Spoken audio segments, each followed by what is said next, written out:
Bon, non, j'ai pas essayé de contacter ma famille. J'ai tout simplement commencé à parler à mes frères et mes sœurs de mon aventure. Et aussi, je me suis mis à l'écriture. J'ai écrit un premier livre qui s'appelle encore d'ailleurs « L'Église de Scientologie, facile d'y entrer, difficile d'en sortir ».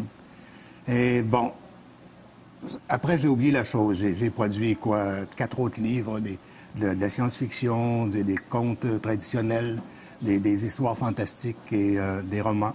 Alors, j'avais oublié ça jusqu'à l'été passé où, par hasard, pas par hasard, c'était un but, aller dans l'Ouest, rencontrer mes petits-fils à Winnipeg. Puis je suis allé par surprise. Heureusement... Vous savez que vos enfants ont eu des enfants, finalement, que oui, vous ne connaissez pas. C'est ça. Parce que vous ne les avez pas vus depuis, 14-15 ans? Mes enfants, je les ai pas vus depuis 1990. Bon, alors ça fait déjà 18 ans. C'est ça. Alors ça s'est passé comment? Vous allez dans l'Ouest en espérant revoir vos petits-enfants et ça se passe comment? Vous le racontez dans le livre, mais racontez-nous ça grosso modo. Bien, j'arrive chez eux. Je savais où ils étaient parce que j'ai une nièce qui était allée les voir. Et elle m'a donné exactement la route, comment les atteindre. On a, sans prévenir, bien sûr, sinon probablement qu'ils n'auraient pas été chez eux.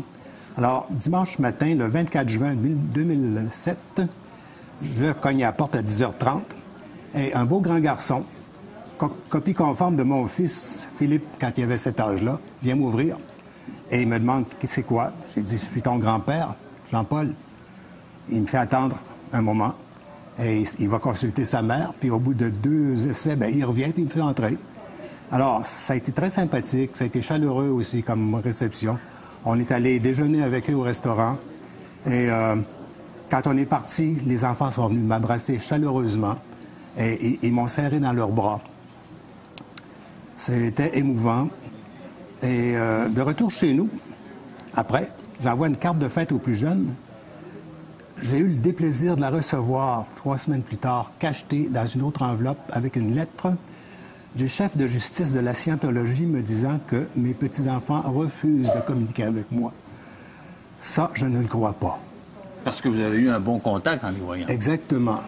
Ce qui est arrivé, c'est que la maman a vu la lettre, elle a vu de qui ça provenait, parce qu'elle m'avait demandé d'écrire quelque chose disant que plus jamais je n'irais dans les médias pour parler de mon expérience de Scientologie si je voulais pouvoir communiquer avec les enfants.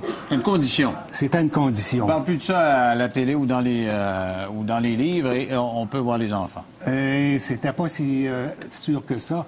Elle enverrait ça à son supérieur qui, lui, déciderait quelle punition me donner, probablement, pour que je puisse avoir le droit de communiquer avec mes jeunes. Est-ce que c'est votre fille ou votre bru, cette femme-là? C'est ma bru. OK. Vous n'avez pas vu votre fils? Non. Mon fils, lui, il est séparé d'avec elle depuis déjà un bon moment. Parce que quand tu es en Scientologie, surtout dans l'organisation mère, tu peux être envoyé n'importe où, quelles que soient tes affiliations familiales. Ce qui est important, ces gens-là croient qu'ils sont en train de sauver la planète. Donc, pour eux, c'est important de suivre les directives, là, un peu comme un jésuite, si je peux dire, obéissance aveugle au maître.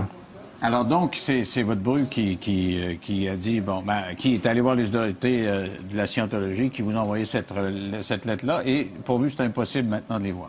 C'est ça. Pour eux, là, c'est interdit de me voir.